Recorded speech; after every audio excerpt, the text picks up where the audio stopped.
Hey everyone, Tyson the Subaru specialist from Subaru Prince George here. Today's video is kind of a follow-up to the last Crosstrek video I did, the cool gray khaki outdoor Crosstrek, and I thought it was thematic. I'm sitting in the last plasma yellow pearl, you can see the color right there, Crosstrek outdoor that we're ever going to get new, at least. Maybe we'll get one traded in. I hope, fingers crossed, someone wants to upgrade.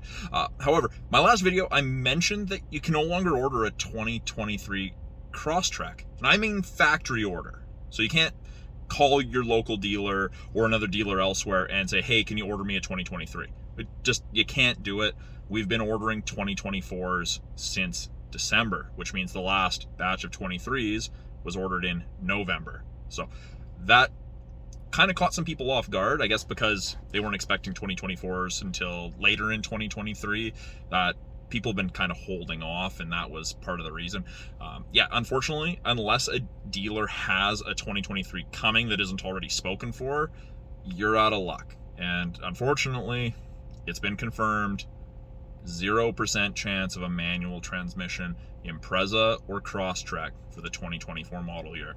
It is unfortunate, but that's kind of the way the industry's going, all the safety stuff and lack of demand for manuals. So I would say that we probably sell one manual for every 120, 150 automatics. It's a very small percentage. And this is a very small sample size at our dealer here.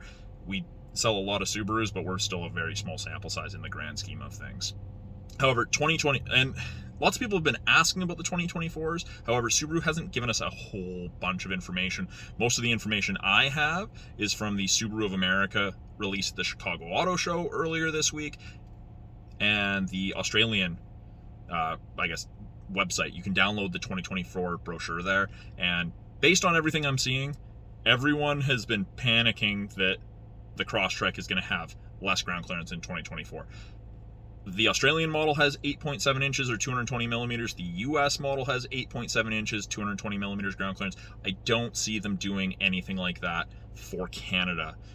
We got a ton of snow. Ground clearance is a huge selling point for the Crosstrek. What people were concerned about and why people thought the Crosstrek was going to get less ground clearance is the overseas model, the Japanese models. When they did the initial release, that's all the specs that they issued was the Japanese stuff. The Japanese Crosstrek has always had 7.9 inches of ground clearance. Canadian model, US model, and I'm assuming the Australian model have always had 8.7. The other thing, and I actually just learned this reading through some of the literature, you could actually get a front-wheel drive Crosstrek in Japan, which you can't get here. So that's part of the reason that it's slightly more efficient, front-wheel drive, lower ground clearance. They don't need as much clearance there as we do here in Canada, parts of Canada at least, and parts of the US. However, I do have some goodies that Subaru actually sent to us, and I've been given the okay to share this with you. So I'm just going to flip the camera around. We're going to take a look at this paperwork that I was just given by Subaru Canada. It's pretty cool. I think you guys are going to be very, very excited about this. Questions about it, please let me know. So, attention dealer principals, general managers, sales managers, and sales consultants. The 2024 model year Crosstrek. We're pleased to announce the pricing for the all-new Subaru Crosstrek. They didn't include that. The evolution of our most popular model in Canada adds several exciting features that will make the Crosstrek even more appealing to customers. So this is interesting, the standard features. Sorry. So standard for 2024 are heated front seats, LED steering responsive headlights with high beam assist, dual zone automatic climate control, and our latest version of EyeSight, which includes a wide angle mono camera for improved pedestrian and cyclist detection. So if I'm reading this right, and I don't know if I am, even the entry-level model, the convenience, is going to get heated seats, steering responsive headlights, dual zone climate control, and EyeSight 4.0. That's a pretty big improvement over the previous gen. Other important available upgrades include our latest 11.6-inch infotainment system, wireless device charger, driver focus, USB-C type charge ports, and an updated 10-speaker Harman Kardon audio system. Now, I am going to assume that we're only going to see the 11.6-inch infotainment system on the Onyx, which is replacing the Sport and the Outdoor, and in the Limited. Same thing with the wireless device charger. I'm assuming Limited, driver focus probably Limited, USB's C's probably going to be in all of them, and then the Harman Kardon's probably going to be in just the top end Limited. 4 exciting trims, up to 8 exterior colors. All new Crosstreks surely offers something for all customers. I'm CPH 2 for trim level and other important lineup details. All products can be found at 2024 product guide.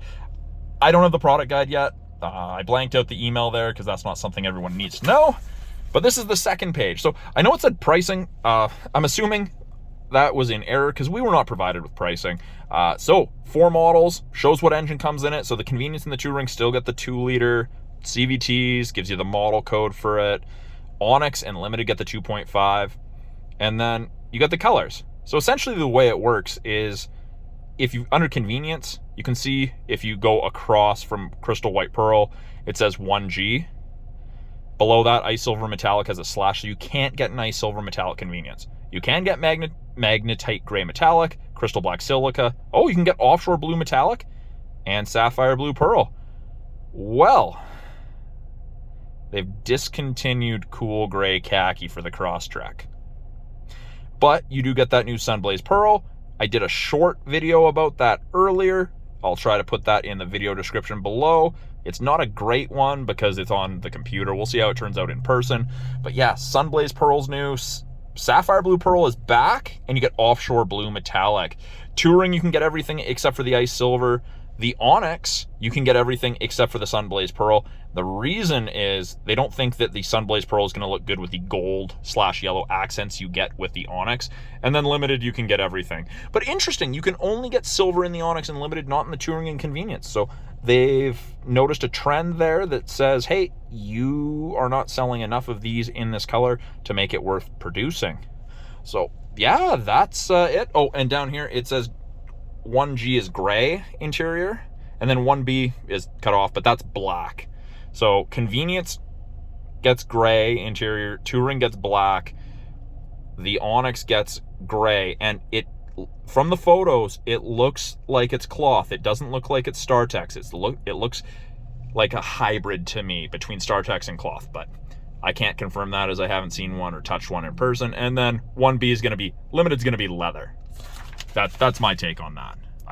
I hope my predictions are right in regards to that, colors and materials. I really do hope that it is a StarTex material in the Onyx.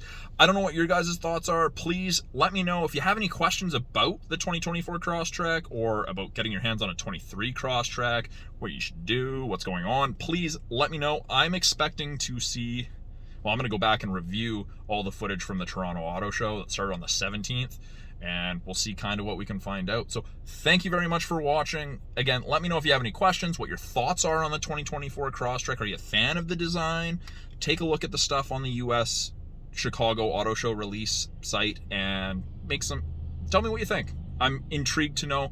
I'm going to reserve judgment till I get to see one. And it sounds like there may be a demo days for dealers sometime in April. So if that's the case and I get to go, I'll bring you guys some footage of that as well. But thanks for watching. We'll talk soon.